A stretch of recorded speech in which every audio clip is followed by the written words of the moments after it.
Karibu OTR mwezi huu ambapo tunakuletea muktasari wa matukio yaliyofanywa na ofisi ya msajili wa hazina katika mwezi Machi 2026.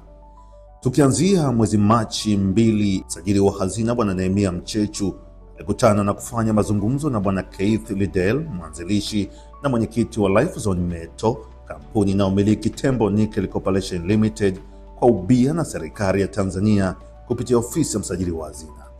Machi 4, ofisi ya msajili wa hazina ilitembelewa na katibu mkuu ofisi ya Rais Uwekezaji, Dr. Fred Msemwa, ikiwa ni ziara ya kujitambulisha kufuatia kuteuliwa kwake na Mheshimiwa Rais wa Jamhuri ya Muungano wa Tanzania, Dr. Samia Suluhu Hassan, kushika wadhifa huo.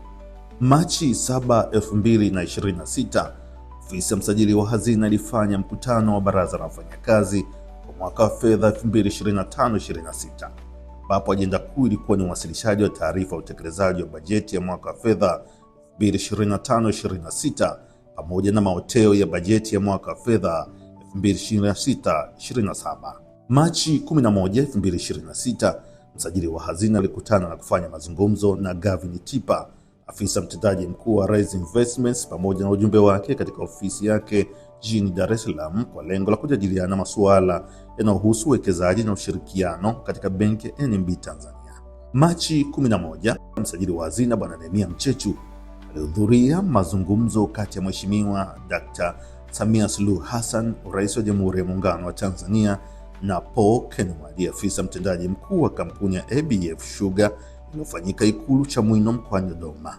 Katika mazungumzo hayo, pande zote zilijadili namna ya kuendeleza sekta ya sukari nchini, hususan kupitia uwekezaji unaoendelea katika kampuni ya Kilongelo Sugar Company Limited, ambayo inamilikiwa kwa ubia kati ya ABF Sugar asilimia 75 ya hisa na serikali kupitia ofisi ya msajili wa hazina inayomiliki asilimia 25.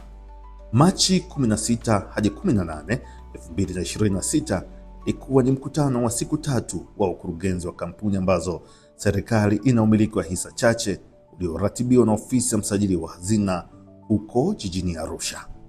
Ufunguzi wa mkutano huo ulifanyika Machi 16, 2026, ambapo serikali ilitoa maagizo 8 ya kimkakati ya kuimarisha ufanisi wa kampuni hizo, ikiwa ni sehemu ya juhudi za kufanikisha dira 2050 inayolenga kukuza uchumi kutoka dola bilioni 85 hadi trilioni 1. Ni hayo tu tuliyokukusanyia kwa sasa. Usikose kumaklika nasi tena mwezi ujao katika muktasari wa OTR mwezi huu.